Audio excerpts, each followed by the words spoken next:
Hello, everyone. My name is Mirna, and on behalf of the Mindalia TV team, we want to welcome you to Mindalia live streaming, where thousands of people around the world gather to see the lectures and interviews programmed by MindaliaTV.com.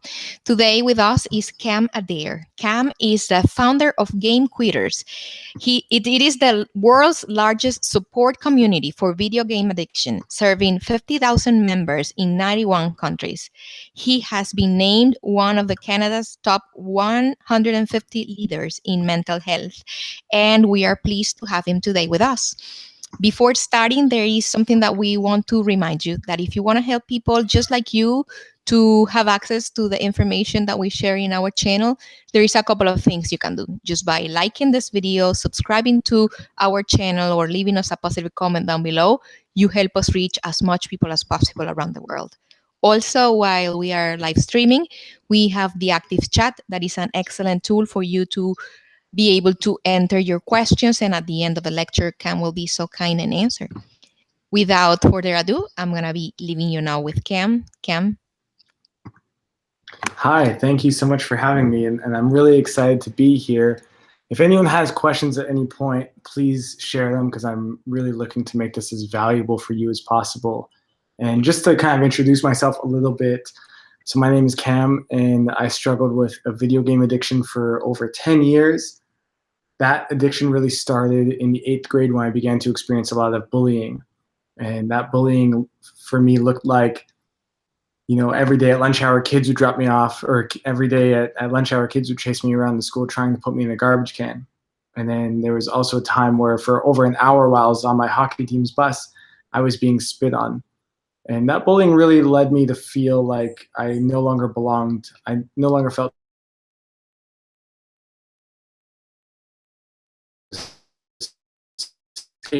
actually escaped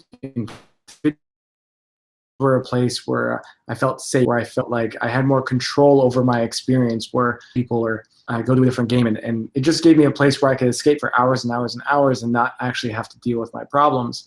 The problem though was that gaming, as much as it allowed me to escape, didn't actually fix anything. And so I actually ended up dropping out of high school, not once but twice. I never graduated, and while all my friends were off to college, I was playing video games up to 16 hours a day. I was very depressed, very anxious, and even got to a point where I started to pretend to have jobs. I was literally deceiving my family. Eventually, it got to a point where I wrote a suicide note, and that's where I decided I needed to make a change. Now, I'll go more into my story in a minute and kind of throughout this presentation, but first I just want to share how this is going to be valuable for you. So whether you're a gamer, or maybe you're a parent, maybe you work in health, maybe you're a therapist, maybe you're someone who just is interested in the topic, or maybe you're concerned about a brother or sister, maybe a son or daughter, maybe a cousin. In this presentation, I'm going to share a lot of different information about what I've learned, not only through my own personal journey, but also my journey helping tens of thousands of people all over the world. And so today I'm the founder of Game Quitters, which helps about 50,000 people a month in 91 countries all over the world. So my experience isn't just from my own experience, but also my experience helping people all over the world.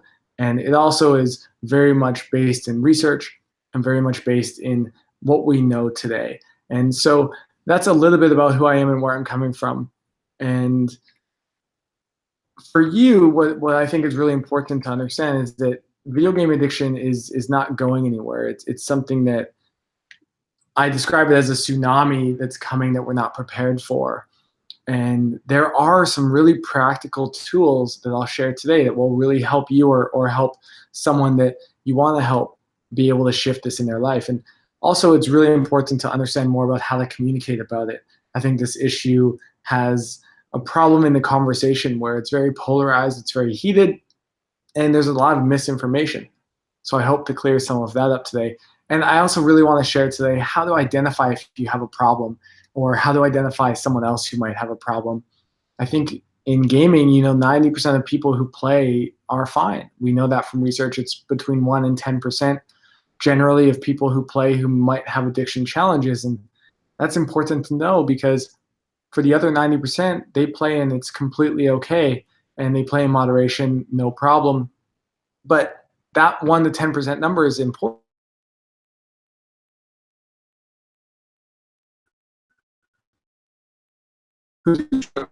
I believe that if you someone or you know someone wants help, you deserve support. You deserve the opportunity to be able to improve your life. And currently there's about 1.5 billion people who play worldwide. Even last month, in 1 month alone, 40 million people played Fortnite, which is one of the new hottest games. So 1 to 10% of 40 million people, or 1.5 billion people, that's a lot of people. And I think that that's where the conversation needs to go if we're going to actually address this problem. How do we really help them? So I'll go into more of that in today's presentation. A couple alarming trends I think that are important just for the context. First, there was a study last year that 13% of students between grades 7 and 12 report symptoms of a video game problem. And that was up 4% since 2007. And we know that up to 10% of students report gaming at least 5 hours a day. We also know that when it comes to mental health and addiction challenges, or even suicide is a big topic lately because of the kind of public suicides of celebrities like Kate Spade and Anthony Bourdain.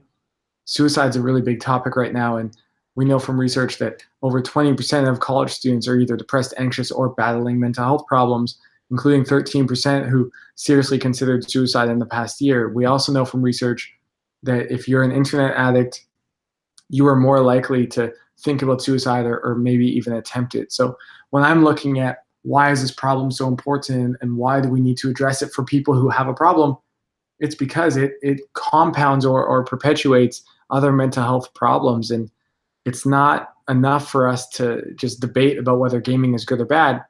We actually have to get to the root of who is struggling and how do we help them. I'm not against gaming. I'm not against technology. I just believe that if you are having a problem, you deserve support for it. And that's why I'm here. There are some other alarming trends I think are important to understand. Esports is a term, if you're not familiar, for organized competition of video games. And esports is growing very rapidly. I actually think that's a good thing. I think that people who are into esports or people who play a lot of video games should be able to play them and have avenues to be able to earn money and even have careers for it. In colleges right now in the US especially, you can get scholarships for esports. And last year there were about 16 of them that had scholarships. And this year there's currently 71 and growing every single day. Now, there was also a partnership announced recently to bring 16,000 high schools esports teams. And that's important to be able to give people an avenue for that. But we also know people who are into esports or pursuing that tend to play a lot more, create more problems. If you're pursuing, other sports, whether it's basketball or football, the number of people who actually end up reaching the professional level, people who are playing in the World Cup right now, is a very low number compared to the number of people who play who never end up making it a career. So that doesn't mean you shouldn't pursue it to the fullest, but it also means that you have to be not just realistic about where you are and your chance of making it, but you also have to understand everything else around it that's really going to help you be successful. So those are things like having your mindsets be really good, your mental health in a good place, your physical health in a really good place. Sitting in the chair for 16 hours a day is just not that healthy. And we know that. Understanding your social relationships and some of these other things. It's important to know those and keep those as part of the conversation. So what is a video game addiction? Video game addiction used to be up for debate, but we know it's real. And we know that not only through my experience and the experience of so many other people on GameQuitters.com, but we also know that the World Health Organization has just come out saying that they're going to officially recognize it next year. And so the official definition of a video game addiction is, the term is called gaming disorder, and it's characterized by a pattern of persistent or recurrent gaming behavior of sufficient severity to result in significant impairment in personal, family, social, educational, or other important areas of functioning. So just to go over that just quickly once again, a gaming addiction is characterized by a pattern of persistent or recurrent gaming behavior that has sufficient severity and is having a significant impact in different areas of your life. It's important to know what a video game addiction actually is, because the difference between a passion and an addiction is the negative impact it's having in your life. So if you're gaming and it's a positive thing, it's not causing you to miss school, it's not causing you to fight with, different relationships, it's not causing you to neglect other areas of your health, great, game on. But if it's causing you to fail school, if it's causing you to fight a lot with different relationships, if it's causing you to call in for work and pretend to be sick, if it's causing you to deceive those around you, then it's something that we want to look at. And I'll go more into some of the warning signs that you can be looking for here in a minute. The negative impact I see in video game addiction, not only individually for people struggling with it, but also from a societal systemic level. One of the big red flags for me is that we know employment rates for young men in their early 20s, they're dropping sharper than any other group right now. And I was really curious about this and started to look into it, and he found that these young men used to spend working is now spent gaming. And from a quality of life measure standpoint, they're not even unhappy with life. In fact, they're content because, hey, what could be worse than gaming all day? The problem, though, is when they start to reach their 30s, and that contentment starts to lead to depression because they start to realize how far behind they are. They start to realize that their friends are off, getting married, and they have careers, and they're starting families. And these men are still living at home, really just trying to find a way to survive. We also hear a lot that a lot of parents are finding their kids are stealing their credit cards to spend money in games. And I've had reports of thousands of dollars being spent to buy in-app purchases and so forth. I also hear a lot from university students who are failing college or really struggling to pass college because they're gaming. And I'll go more into why gaming can be so why you can be so drawn to it in a moment. Sometimes I hear that students are so far behind they feel hopeless to catch up. We also know that gaming and gambling, those industries are intersecting very rapidly. And these are things like instituting in-app purchases to games, microtransactions, loot boxes, that's a big one. We know that Blizzard generated $4 billion last year from just in-game transactions, and that was more than they earned in just people buying games. We also know that governments in the Netherlands and in Belgium have come out stating that loot boxes are equivalent to gambling and are illegal. And there was a bill in California that was brought to the floor that actually had the ESEA, which is the biggest gaming lobby, actually come forward and commit to adding warning labels to games that have in-game offers. So there's a lot of development in games, not only from a place of games instituting different game design, but also esports and some of these different forces that are continuing to kind of move forward as the world continues to evolve. And these are just some alarming trends I want you to be aware of as you go forward, because these are going to be impacting not just potentially yourself or the people around you, but society at large. We know that who are gaming addicts, like how do you actually identify them? And we know that about 90% of them are male. The average age is about 23 years old. These are college students or should be college students. That's not because people who are younger than that don't have gaming addiction challenges, but the difference is that they're probably able to get away with it. You have a lot of parent supervision growing up, or you should. And parents are able to make sure that, their game time is not getting out of control. But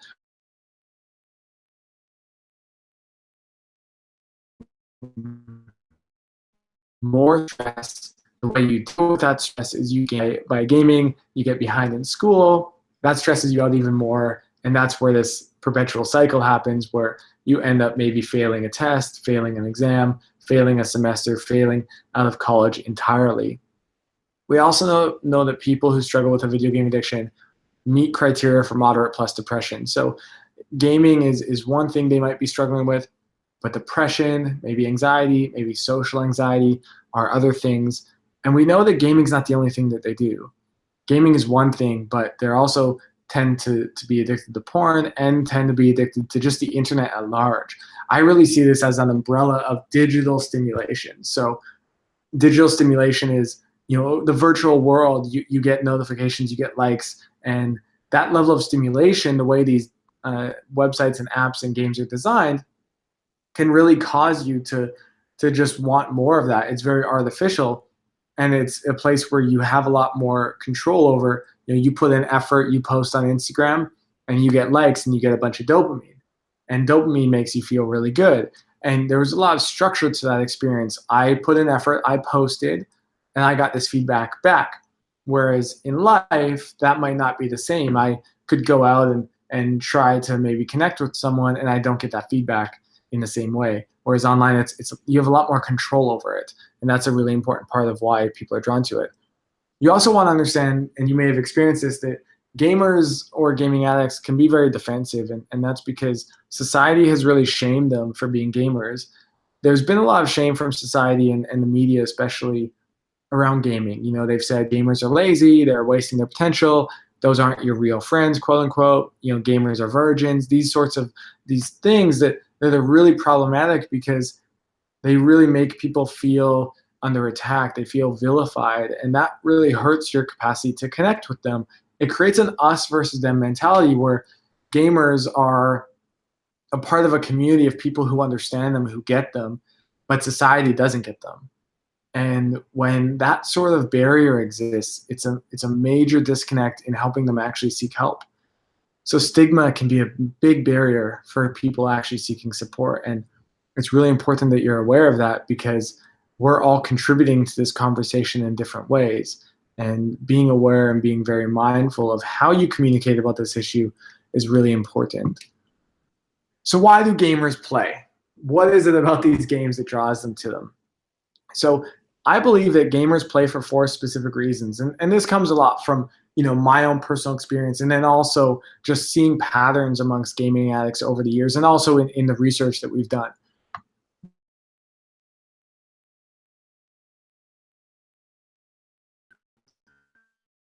Games allow you to have a time where you don't have to think about anything else. You also play because it's a way you can socially connect. Now, social connection is a human need we have. All of these, actually, even escape is a human need we have, but it's how we choose to fulfill them that's important. So gaming is a social community. Now, that sometimes means that you're gaming with friends online. Sometimes that means that you're actually playing together. But that doesn't mean that that's the only way you get social connection in video games. Video games are just a community. Gamers are a community. Just last week, E3, or maybe this week, E3 was a big conference that was going on where they announced new games and things like that. And a lot of people were following it. They're talking about it on Twitter, on Reddit, they're watching the stream, they're really connecting about it. So it's not just about playing the game together that means it's social, it's also the conversation around it. At a school in Australia recently where I was speaking, I asked the grade 8 and 9 students how many of them were playing Fortnite, and the crowd erupted. And every hand went up. And what I know to be true is that if you're in that school and you're not playing Fortnite, if you're one of those students not playing Fortnite, you're a social outcast. You don't have the capacity to have conversations with other students in the same way because you're not a part of the club. And that can be hard, especially if you're a teenager. So understanding the social impact that is happening when you're gaming is really important. If you're a gamer and you're looking to move on from games, one of the biggest challenges that you're going to have is actually, what am I going to do with my friends? What's going to happen to my social circle? And you need to be aware of that. Another reason why you game is constant measurable growth. You get to see your progress. And games are obviously structured that way. They're structured so that you get to see yourself level up. You get to see your improvement. And it all happens through instant gratification. It's a positive feedback loop. You put in effort, and that effort brings a reward. And games are very consistent in their effort reward cycle. Whereas in life, that's not always the same case. You could put in a lot of effort to improve on a test and your score stays the same. Now, that doesn't mean that you didn't improve, but you're more likely to see your improvement reflected in numbers in a video game than you are in life. And that can create a really safe place for you if you're very logical or analytical, which, we know, especially for men, like they're very drawn to things like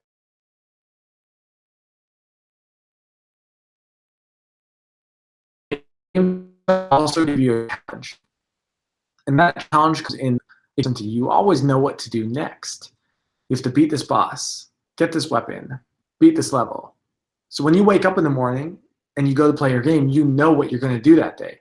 And that level of consistency and certainty is really appealing to us as humans. We like to know what to do. We like to know what's going to happen. We don't necessarily like uncertainty. If you're watching this, just think about, if you were going to quit your job or make a big change in your life, that brings up a lot of anxiety. That brings up a lot of uncertainty. And the complete opposite is routine. We know humans, we love routines, we love consistent habits, we love to do the same thing all the time. And games really provide us that way. In fact, that's why games are designed. Games are designed so that there's a progression in the game and you generally always know what you should do next, or you always have an option of that. Games are also intentionally designed to keep you hooked using state-of-the-art behavioral psychology. So these gaming companies have behavioral psychologists on their staff. They're looking at the latest research and they're implementing these designs into their games. My favorite example is looking at YouTube. At the end of a YouTube video, what happens? Autoplay. It starts showing you the next video, and you have about 10 to 20 seconds before that starts. You can also think about this around Netflix. At the end of an episode of Netflix, the next episode, there's a countdown that starts. You have 10, 15 seconds before it plays. Now, in that moment, you're laying in bed, you're watching an episode of Netflix, and the autoplay starts, or the countdown begins. 15 seconds might not even be enough time for you to even think about whether or not you want to watch that episode, especially if you're laying in bed. And so it just starts to play. And then once it starts to play, you're like, oh, well, I might as well keep watching it anyways. Now, why would YouTube or why would Netflix design their website that way? Well, it's because it gets you to stay on it. And especially on YouTube, it sells more ad revenue. The more videos you watch, the more ads you see, the more money they make. And we know that they design it intentionally that way to get you to watch more.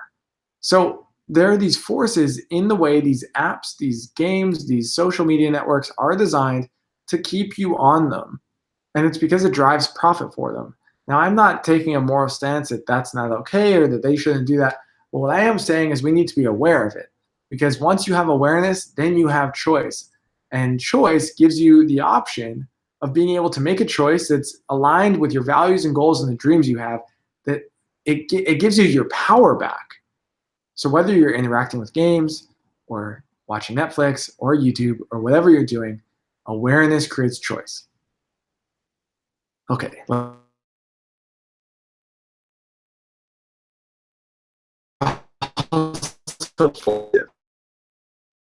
Dopamine release.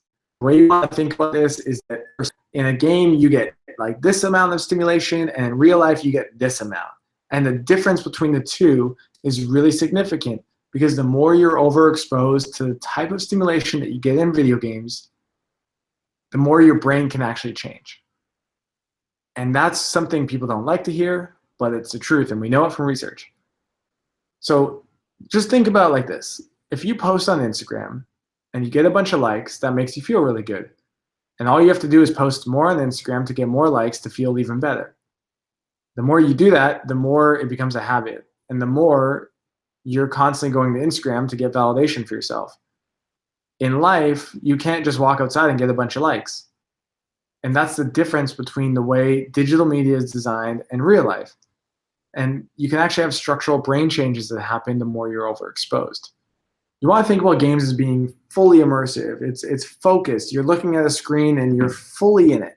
You're fully engaged. And that can be very appealing. Right after this, I'm going to go surfing. And I love surfing for the same thing because I get to just be in the zone. Now, after surfing for an hour or two, I'm tired and I'm done. Whereas in the game, I can get lost for hours and hours and hours. I can play for 16 hours and no one would even know. In fact, that's when my mom really knew it was a problem. I started gaming one day and she put a timer on.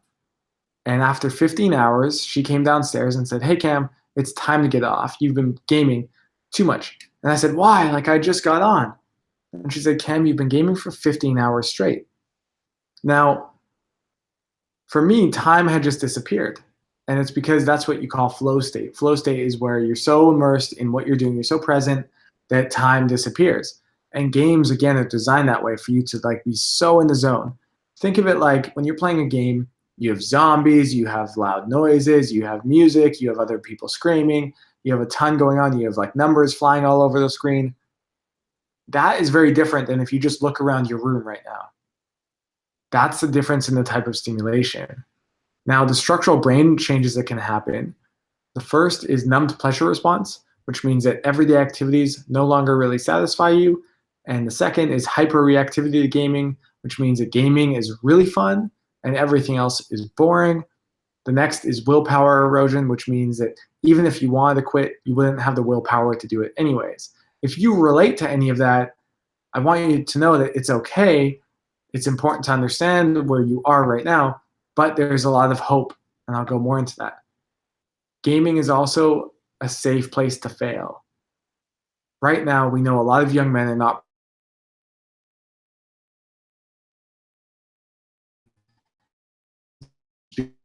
gaming is a safe place. If you play a game and you die, you just press the restart button and you try again.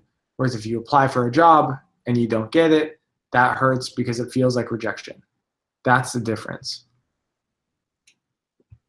So there are 8 different warning signs that you want to look for to understand whether or not you're addicted to gaming.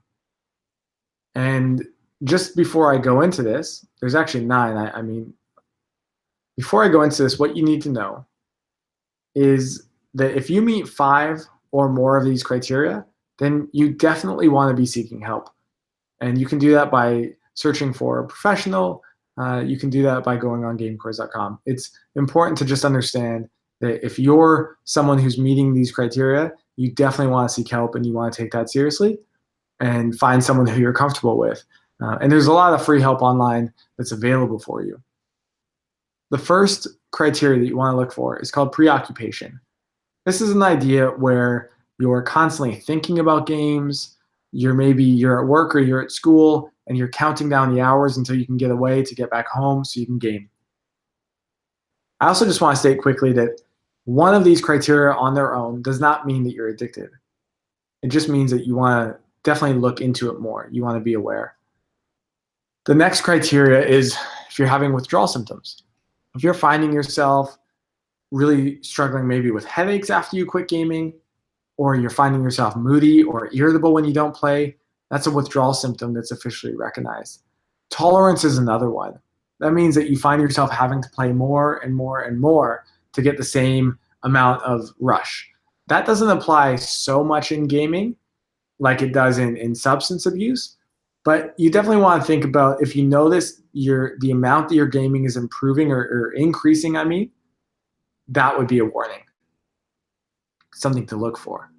Another one is if you've unsuccessfully attempted to control your gaming. So have you tried to limit your time and failed? If that's something that's happened, then that's a warning sign. Have you lost interest in all other activities? Have you stopped other activities? Did you used to play sports and have different passions and now gaming is the only thing that you do? If that's the case, then that's something you want to be watching for. Now, this next warning sign is the most important one, I believe, and that's, are you continuing to play despite negative impact? If you're continuing to play despite negative impact in your life, that is a huge red flag. If you're continuing to play even though you've just lost your job, or you're on the verge of divorce, or you're at a point where you're failing school, that is something you want to take very seriously. It doesn't mean there's no shame involved. This isn't about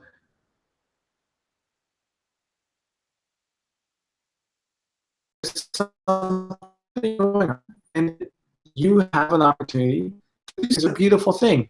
For me, so much of my life, where I am today, is because I made those choices to recognize where I was having problems in my life and to do something different. And it's a beautiful thing. It's just having the courage to make sure you do it. Okay, the next warning sign is deception. Are you lying to people about your gaming? Are you pretending to have jobs like I did? Are you lying to yourself about your gaming? Are you failing school yet telling yourself that your gaming is fine? Have you tried to quit and failed and then told yourself that, well, I was bored anyways? That sort of deception, that sort of justification and rationalization of a behavior that's not supporting you is certainly something that you want to be watching out for. You also want to be aware of whether or not you're gaming because it's a way to escape from a negative mood or to escape from stress. Dealing with stress is very important. We're all stressed. We're never going to escape from stress. But the way that we deal with it is very important. If you're gaming to escape and you're meeting some of this other criteria, you want to look at that. The last criteria is, have you jeopardized or lost a significant relationship or job because of gaming? If that's happened to you, again, it's a red flag that you want to be looking for. So just to go over this criteria really quick, and again, if you meet 5 or more, you would actually be classified as having a gaming addiction by the American Psychiatric Association and the World Health Organization. So these are bodies that do all the research, that have evaluated the research throughout the entire history of this issue. And so it's backed by very substantial organizations. There's 9 criteria. If you meet 5, you want to take that seriously. If you meet less than 5, you still want to be aware. Preoccupation, withdrawal symptoms, tolerance, unsuccessful attempts to control, loss of interest in other activities, continued use despite negative impact, deception, using games to relieve a negative mood. Have you jeopardized or lost a significant relationship, job, or education opportunity?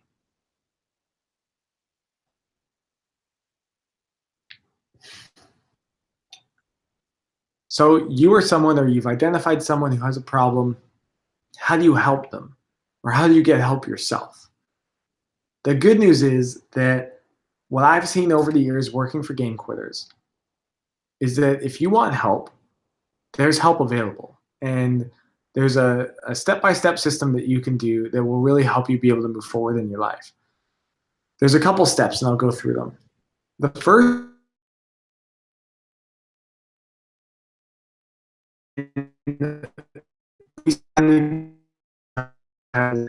the amount of research to rewire back to normal dopamine expectation levels. So you want to think back to gaming being really hyper stimulating and real life being boring. In that scenario, it's not because real life is actually boring, it's because your brain thinks it is.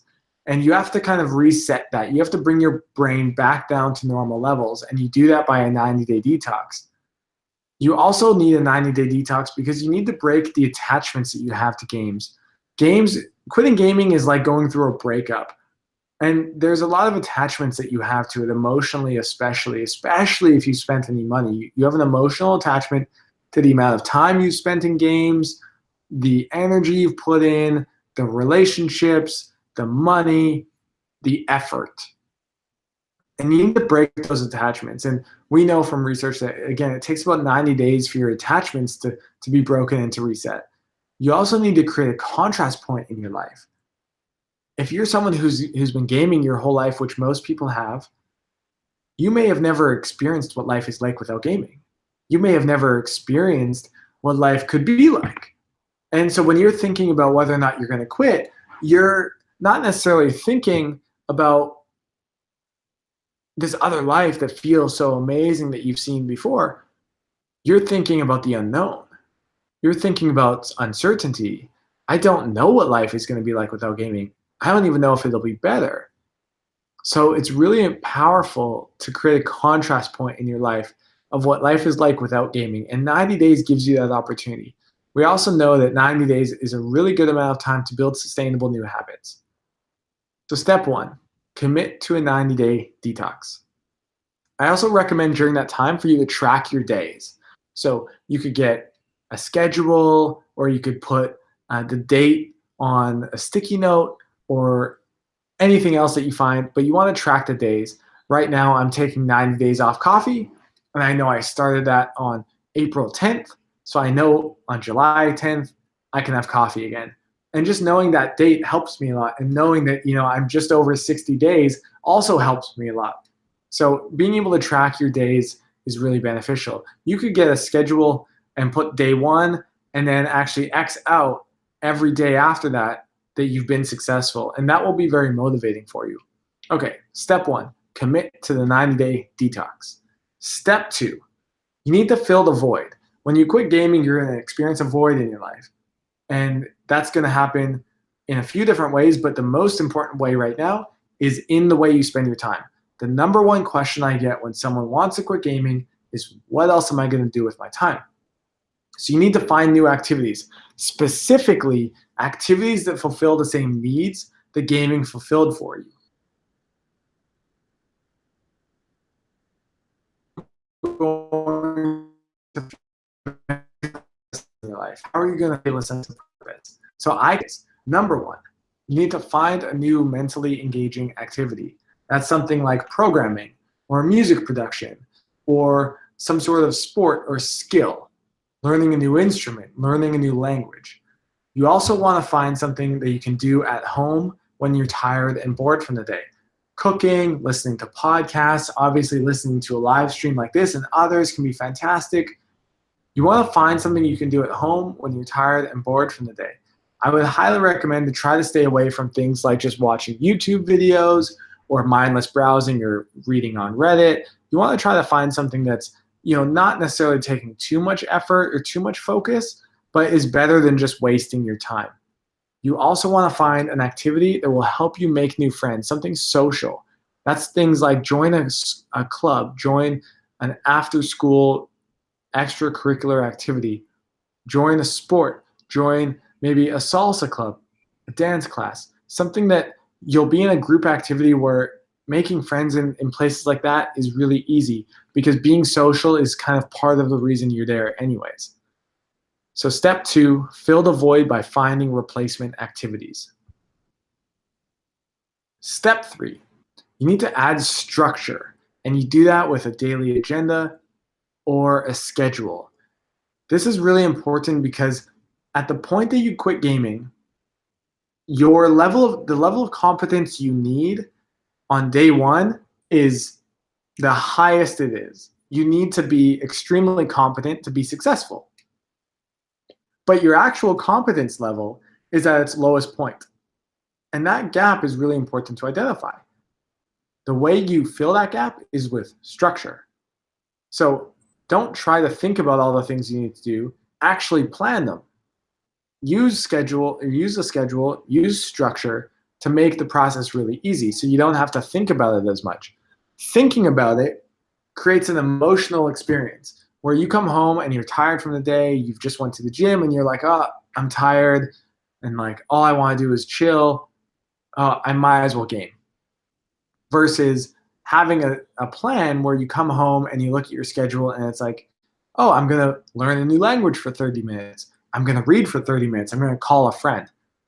Using structure with a daily agenda or a schedule, a calendar, will really support you in being able to move forward and live your life to the fullest.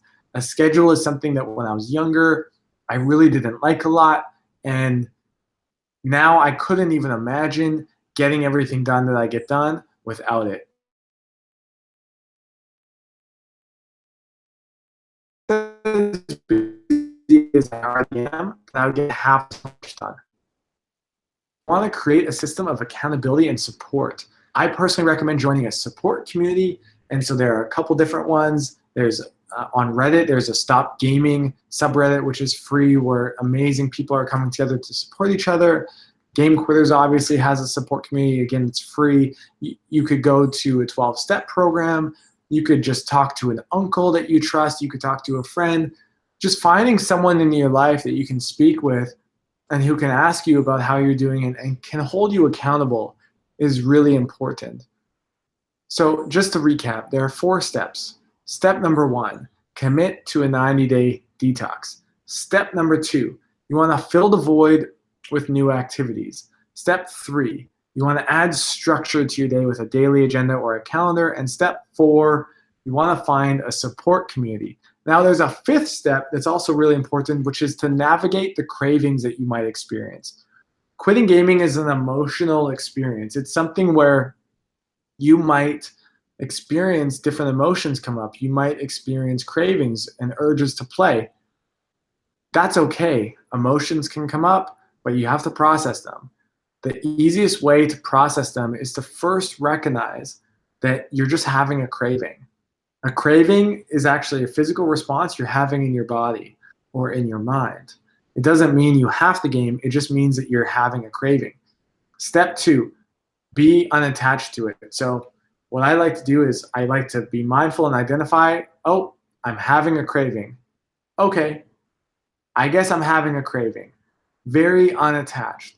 And step 3, do something that helps you shift your energy. For me, that might be doing some push-ups, doing some jumping jacks, going for a walk, going outside, having a cold shower, going in the ocean. Do something that helps shift your energy and shift your environment. And that typically will allow your craving to come and go. Think about cravings like a wave in the ocean. They'll come in and they'll go. Sometimes they'll come in and be random. Sometimes they'll leave, but it's all good. And what else do we have? I think for the most part, that's pretty good. But if you're someone who is struggling, just know there's a lot of help available, and that seeking help doesn't mean anything about you. It just means that you're making an empowered choice for your life. And I really just encourage everyone, if you're listening, if you're struggling, ask for help. You're not alone. Thank you, Cam. That is very kind of you to share this information with us. It's very valuable. We're going to go to the Q&A section. But before going there, we want to remind our audience that if you want to help other people like you to have access to the information we share in Mindalia TV, you can just do a couple of things that are going to do great good deeds. It's just subscribing to our channel, liking this video, leaving us a positive comment down below. In this way, you help us reach as much people as possible around the world. And without more delays, we're going to start with the Q&A section. You will be hearing my voice, Cam. You won't see me, but I'm going to be right here, okay? Okay. And the first question that we have is, let me see. It is, what is the age span of affected people by this phenomenon? We see everything from 10 years old all the way to 70 plus and everything in between. The majority of people who struggle with this issue tend to be between 18 and 26, in that range.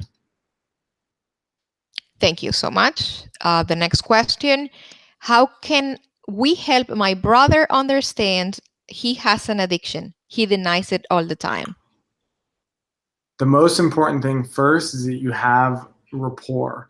So a lot of times when someone is struggling and they're in denial, it's a situation where the communication has broken down. So first, I would really encourage you to see what kind of games they play, ask them what kind of games they play, what do they like about games, and just start more of a conversation around gaming where they're not so defensive and you're actually connecting on it.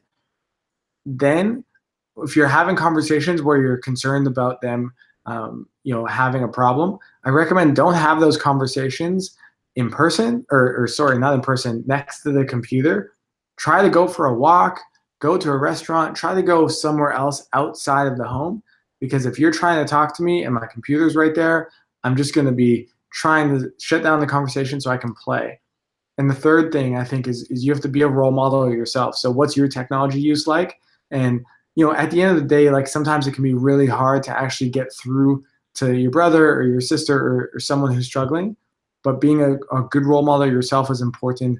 And just as an example in my own life, I have a family friend who has a 5-year-old who I just stopped giving him technology. And it was something that I had to look at myself of, I was enabling it somehow. So are you enabling it? If your brother is really struggling, I would start talking about trying to cut off Wi-Fi time and things like that. Those are very real conversations to have. Thank you, Cam. The next question says, is there an actual brain damage because of the exposure to video games? Less brain damage, but you definitely have structural brain changes. So your brain rewires to want more of that type of stimulation. And on porn.com named Gary Wilson, who compiles a lot of this research, and the research he's found around porn addiction and the way it rewires your brain is very similar to the same research for gaming and for the internet. So you want to think about it's less brain damage, and you can shift it, but you have to shift it using a detox.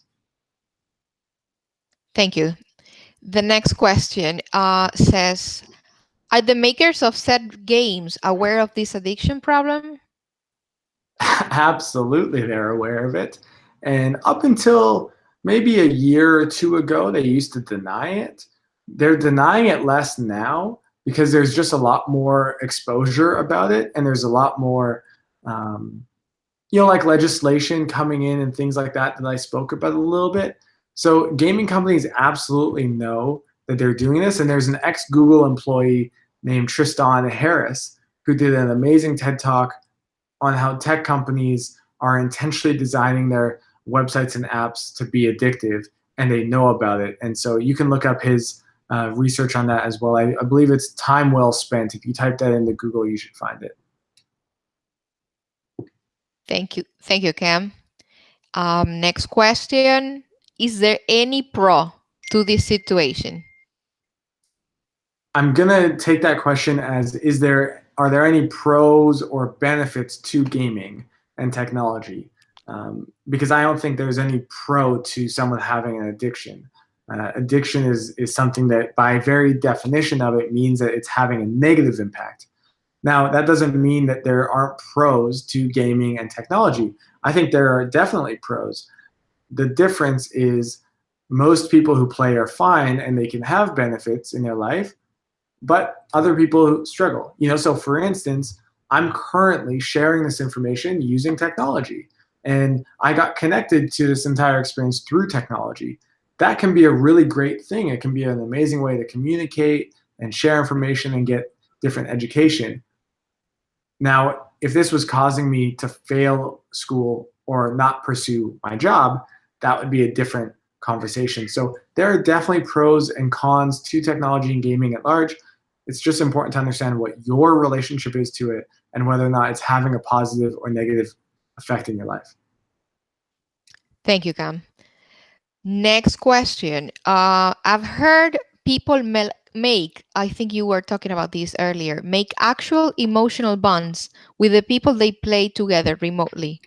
I wonder if my son is being pressured by the other kids that play with him. How can we know who they are?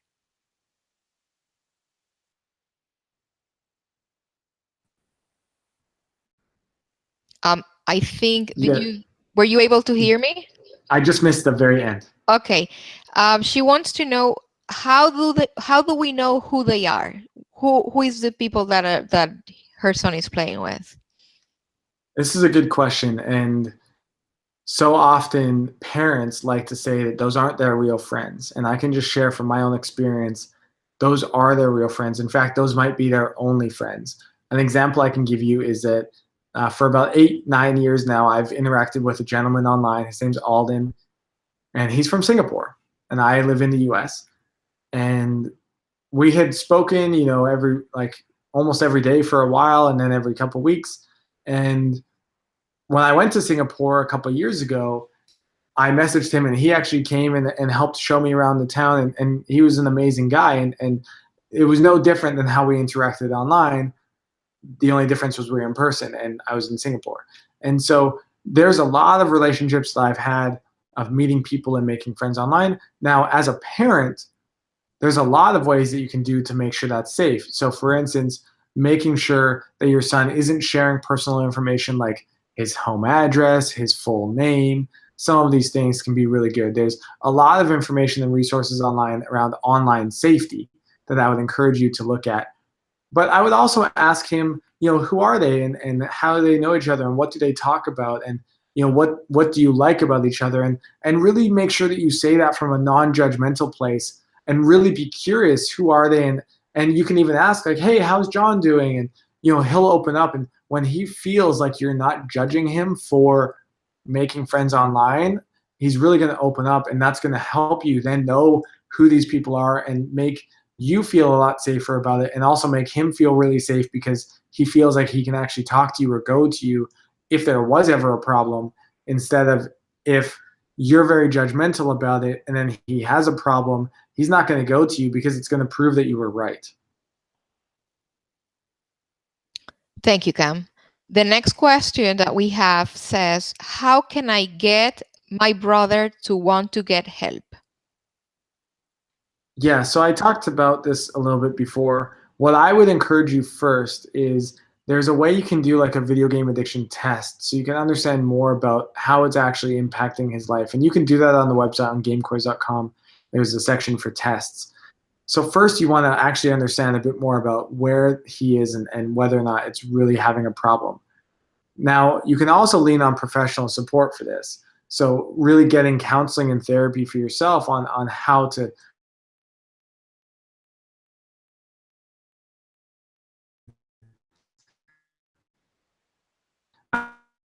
depends so much on many different factors, so it's hard for me to, but really having an open dialogue and non-judgment towards his gaming, and instead really inquire, like, what kind of games does he play? Is he playing shooter type games or is he playing role-playing games? The difference between the two is shooter games, he really likes to be the character, he likes to be in an immersive experience. So other things he might like to do are things like sports. Whereas if he's doing role-playing games, he might want to create the character, which means that things like improv and theater might be really interested to him. So you want to learn more about what kind of games is he playing and why does he like them, and ultimately from that information you have a little bit more to be able to help approach him with. And most importantly, if he's your brother, I would really encourage you to try, if you haven't, and I imagine you have, but really try and do things together. Because a lot of times when someone's struggling, they're kind of told, like, you need to quit and like go make new friends, when they're really going to struggle to make new friends because they're probably anxious and antisocial. So you really want to think about how can you help them with some of these other areas instead of just forcing them to have to do it on their own. Thank you. The next one, it's not much a question, but more like an observation. Or it says, I think the governments are well aware of what is happening. A generation of people with indifference towards what is actually happening around them is being raised. And it's very convenient for them. What do you think about it? Governments are definitely aware of this problem, and are going to continue to see it impact society at large. We're seeing that more in like Asian countries right now, where governments are really getting involved. But for instance, I was just traveling across Australia, and Australia is a hot zone for this issue right now. There's a lot of Australians who are very passionate about this issue, and government doing some stuff around it. So I think governments are aware of it. I think they're going to become more aware of it. And I think they're going to be given no choice soon but to really do something about it. Because as much as tech companies have been able to get away with, just profit at all costs, the negative impact on people's lives is significant and is increasing. And I think they're going to come to a point where they have no choice but to do more. Thank you, Cam. The next one says, do games also get ads revenue? They can, especially in mobile games. So on like iPhone games and things like that, they can definitely have ad revenue. And something to be aware of if you're a parent is that if your son or daughter is playing an iPhone game or a mobile game, you want to be